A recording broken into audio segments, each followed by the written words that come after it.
بسم اللہ الرحمن الرحیم۔ السلام علیکم دوستو، میلاد مصطفیٰ صلی اللہ تعالیٰ علیہ وآلہ وسلم پر اعتراض کرنے والے یہ کہتے ہیں کہ صحابہ کرام علیہ رضوان نے میلاد نہیں منایا، اس لیے ہم نہیں مناتے۔ مطلب یہ کہ صحابہ کرام علیہ رضوان اگر میلاد مناتے تو ہم بھی مناتے۔ آج میں ان سے پوچھتا ہوں، جو صحابہ کرام علیہ رضوان کرتے رہیں آپ کیوں نہیں کرتے؟ صرف میلاد کے بارے میں آ کے آپ اس طرح کے اعتراضات کرتے ہیں، حالانکہ صحابہ کرام علیہ رضوان میلاد مناتے تھے، اور اس کے حوالے میں آپ کو آخر میں دوں گا۔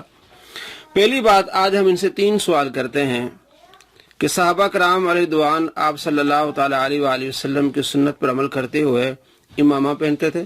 مسلم شریف کی حدیث ہے 3310، آپ صلی اللہ تعالیٰ علیہ وآلہ وسلم جب مکے میں داخل ہوئے تو آپ نے سیاہ امامہ پہنا ہوا تھا۔ مصنف ابن ابی شیبہ میں حدیث ہے، جلد نمبر 2 صفحہ نمبر 234 235 تمام احادیث ہے جس میں حضرت علی رضی اللہ تعالیٰ عنہ امامہ پہنتے تھے، حضرت انس رضی اللہ تعالیٰ عنہ امامہ پہنتے تھے، حضرت امام حسن رضی اللہ تعالیٰ عنہ امامہ پہنتے تھے، اور حضرت امام حسین رضی اللہ تعالیٰ عنہ امامہ پہنتے تھے۔ تو آپ نے صحابہ کی اتباع چھوڑ کے ریال کی اتباع کی، سنت رسول کو چھوڑ کے آپ نے ریال کو اپنایا ہوا ہے۔ تو یہ کہاں لکھا ہوا ہے، کس حدیث میں لکھا ہوا ہے جو ان لال رومال والوں نے یہ طریقہ اپنایا ہوا ہے؟ آپ تو کہتے ہیں صحابہ نے کیا ہوتا تو ہم کرتے۔ صحابہ کرام علیہ رضوان نے آپ صلی اللہ تعالیٰ علیہ وآلہ وسلم کی سنت پر عمل کرتے ہوئے امامے پہنے ہیں۔ آپ نے لال رومال کہاں سے لیے ہیں بتائیں؟ آپ لال رومال صرف ریال کی خاطر لیے ہوئے ہیں کہ سعودیہ سے ریال آتے ہیں تو آپ نے وہی طریقہ اپنا سنت رسول کو چھوڑ کے ریال کے چکروں میں آ کے آپ نے نئی بدعتیں شروع کی؟ اس وقت آپ کو صحابہ یاد نہیں آتے؟ آپ صلی اللہ تعالیٰ علیہ وآلہ وسلم کی سنت کو چھوڑ کر ایک بدعت کو اختیار کیا، کہتے جی ہم اس کو دین نہیں سمجھتے۔ تو کیا امامہ پہننا دین میں شامل نہیں ہے؟ اور دین کو چھوڑ کے، امامہ کو چھوڑ کے لال رومال لینا، یہ کیا بدعت نہیں ہے؟ اور دوسرا سوال ان لال رومال والوں سے ہے کہ صحابہ کرام علیہ رضوان آپ صلی اللہ تعالیٰ علیہ وآلہ وسلم کی اتباع کرتے ہوئے انہوں نے داڑیاں رکھی، اور 1 مٹھ تک انہوں نے داڑھی رکھی اور اس سے زیادہ انہوں نے کاٹ دی۔ بخاری شریف میں حدیث ہے 5892، حضرت عبداللہ بن عمر رضی اللہ تعالیٰ عنہما جب حج کرتے یا عمرہ کرتے تو مٹھی سے زائد داڑھی کاٹ لیتے تھے، اور یہی عمل حضرت ابو ہریرہ رضی اللہ تعالیٰ عنہ کا تھا۔ تو آپ صحابہ کے عمل طریقے پر کیوں نہیں چلتے ہیں؟ آپ صلی اللہ تعالیٰ علیہ وآلہ وسلم کے پیارے صحابہ آپ صلی اللہ تعالیٰ علیہ وآلہ وسلم کی سنت پر عمل کرتے ہوئے مٹھی سے زائد داڑھی کاٹ لیتے تھے، اور انہی سے روایت بخاری مسلم میں، بخاری میں حدیث نمبر ہے 5892 اور مسلم میں 295، اور حضرت ابو ہریرہ رضی اللہ تعالیٰ سے روایت ہے مسلم سے 260 نمبر ہے۔ یہی راوی حضرت عبداللہ بن عمر، حضرت ابو ہریرہ رضی اللہ تعالیٰ عنہ کہ آپ صلی اللہ تعالیٰ علیہ وآلہ وسلم فرماتے ہیں کہ داڑھیوں کو بڑھاؤ اور مونچھیں کاٹو، اور یہی دونوں صحابی 1 مٹھی سے زائد داڑھی کو کاٹ لیتے تھے۔ آپ بھی قانون مانتے ہیں، ہم بھی مانتے ہیں کہ حدیث کو سب سے زیادہ سمجھنے والا وہ راوی ہوتا ہے، وہ صحابی ہوتا ہے۔ تو صحابی رسول صلی اللہ تعالیٰ علیہ وآلہ وسلم مٹھی سے زیادہ داڑھی کو کاٹ لیتے ہیں، اور آپ کی داڑھی ماشاءاللہ ناف تک آتی ہے۔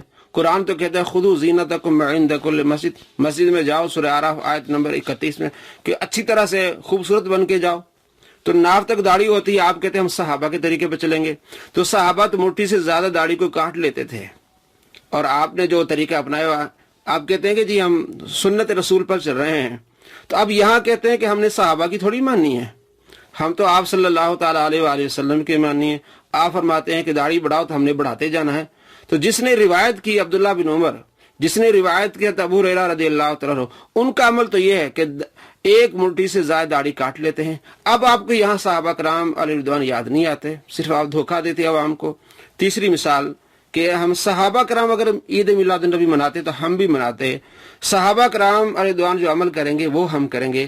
اب میں آپ کو بتاتا ہوں، ابو داؤد شریف حدیث ہے 519، حضرت بلال رضی اللہ تعالیٰ عنہ جب اذان دیتے تھے فجر کی اذان، تو فجر کی اذان سے پہلے ہمیشہ یہ دعا مانگا کرتے تھے، اللہم انی احمدک واستعینک علی قریش ان یقیموا دینک، اے اللہ میں تیری حمد بیان کرتا ہوں، تیرا شکر ادا کرتا ہوں، اور قریش کے خلاف تجھ سے مدد مانگتا ہوں کہ وہ تیرے دین کو قائم کریں۔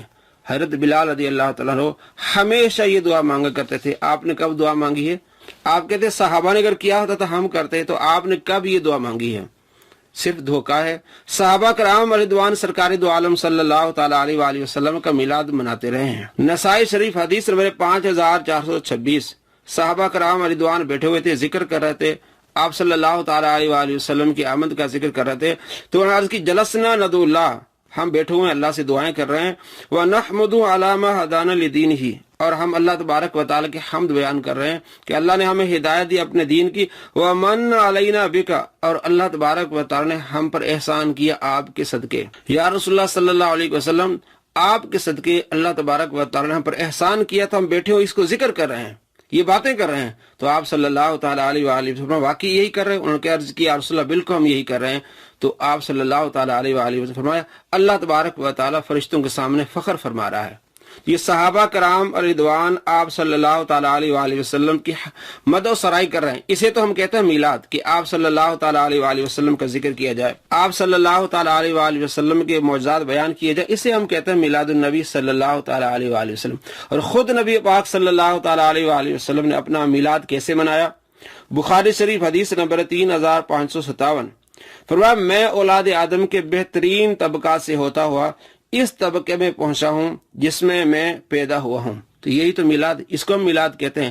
جہاں تک بات ہے جلسے جلوسوں کی، قرآن پاک میں سورہ یونس میں آیت نمبر 58 اللہ فرماتا ہے قل بفضل اللہ برحمتہ فبذلک فلیفرحوا ھو خیر مما یجمعون، جب اللہ کا فضل اور اس کی رحمت پہنچے تو خوشیاں مناؤ۔ تو خوشی کا اظہار ہے، ہم اس چیز کے قائل ہیں کہ جلسے اور جلوسوں میں بھی آپ صلی اللہ تعالیٰ علیہ وآلہ وسلم کی شان بیان کی جائے، آپ کا ذکر کیا جائے، نعتیں پڑھی جائیں، اور غیر شرعی کام نہ کیے جائے۔ اگر کوئی کرتا ہے تو ہم اس کے مخالف ہیں۔ ہم صرف اس چیز کے قائل ہیں کہ قرآن پاک کی تلاوت ہو، پیارے نبی صلی اللہ تعالیٰ علیہ وآلہ وسلم کی نعت ہو، آپ صلی اللہ تعالیٰ علیہ وآلہ وسلم کے فضائل بیان کیے جائیں۔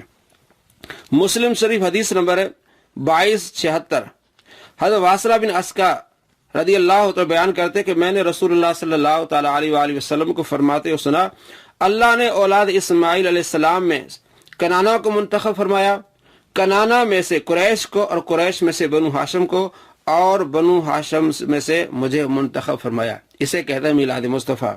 ترمذی شریف میں حدیث ہے 3606، آپ صلی اللہ تعالیٰ علیہ وآلہ وسلم فرمایا اللہ تعالیٰ نے ابراہیم علیہ السلام کی اولاد میں سے اسماعیل علیہ السلام کو منتخب فرمایا، اور اسماعیل علیہ السلام کی اولاد میں سے بنو کنانا کو۔ تو آپ صلی اللہ تعالیٰ علیہ وآلہ وسلم اپنی آمد کا ذکر خود کر رہے ہیں، اسے کہتے ہیں میلاد مصطفیٰ۔ اور رب کائنات نے خود سرکار دو عالم صلی اللہ تعالیٰ علیہ وآلہ وسلم کا میلاد منایا ہے۔ سورہ آل عمران آیت نمبر 81 اللہ فرماتا ہے وَإِذْ أَخَذَ اللَّهُ مِيثَاقَ النَّبِيِّينَ لَمَا آتَيْتُكُم مِّن كِتَابٍ وَحِكْمَةٍ، یاد کیجئے جب اللہ تبارک و تعالی نے تمام انبیاء علیہ السلام سے عہد لیا کہ لما آتیتکم من کتاب و حکمہ، جب میں تمہیں کتاب اور حکمت دوں، ثم جاءکم رسول، پھر تمہارے پاس وہ عظمت والے رسول آ جائیں، مصدق لما معکم، جو تمہارے پاس کتاب اور حکمت ہے اس کی تصدیق کریں، لتؤمنن بہ ولتنصرنہ، تم ضرور اس پر ایمان لانا اور ضرور اس کی مدد کرنا۔ جب کائنات نہیں بنی تھی اس وقت اللہ تبارک و تعالیٰ نے پیارے محبوب صلی اللہ تعالیٰ علیہ وآلہ وسلم کی آمد کا ذکر کیا کہ ثم جاءکم، پھر تمہارے پاس آئیں عظمت والے رسول، تم ضرور اس پر ایمان لانا اور ان کی مدد کرنا۔ تو اللہ تبارک و تعالیٰ فرماتا ہے اقررتم واخذتم علی ذلکم مصری، کیا تم نے اقرار کر لیا اور بھاری ذمہ لے لیا؟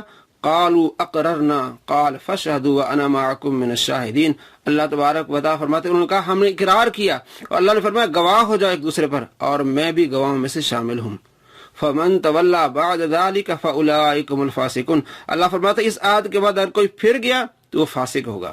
حالانکہ اللہ تبارک و تعالیٰ کے انبیاء علیہ السلام اللہ تبارک و تعالیٰ کے خلاف نہیں چلتے، خلاف ورزی نہیں کرتے، جو خود رب فرمائے وہی کرتے ہیں، کٹ جائیں شہید ہو جائیں، اللہ تبارک و تعالیٰ کی مخالفت نہیں کرتے۔ تو اللہ تبارک و تعالیٰ نے اپنے محبوب سے کتنی محبت فرمائی، یہ آپ کی آمد کا ذکر فرمایا، اور یہ سب سے پہلی محفل میلاد ہے کہ آپ صلی اللہ تعالیٰ علیہ وآلہ وسلم کا ذکر خیر اللہ تبارک و تعالیٰ نے انبیاء علیہ السلام کے سامنے کیا، جب آدم علیہ السلام، عیسیٰ علیہ السلام، موسیٰ علیہ السلام کوئی بھی دنیا میں ابھی تشریف نہیں لایا تھا، عالم ارواح میں سب سے پہلی محفل میلاد ہوئی ہے، ہم اسی کے قائل ہیں۔ تو یہ لوگ کیا کرتے ہیں، عوام کو دھوکہ دیتے ہیں کہ جناب علی یہ ناچ ہو رہا ہے، گانا، اور ہم اس کے قائل ہی نہیں ہیں۔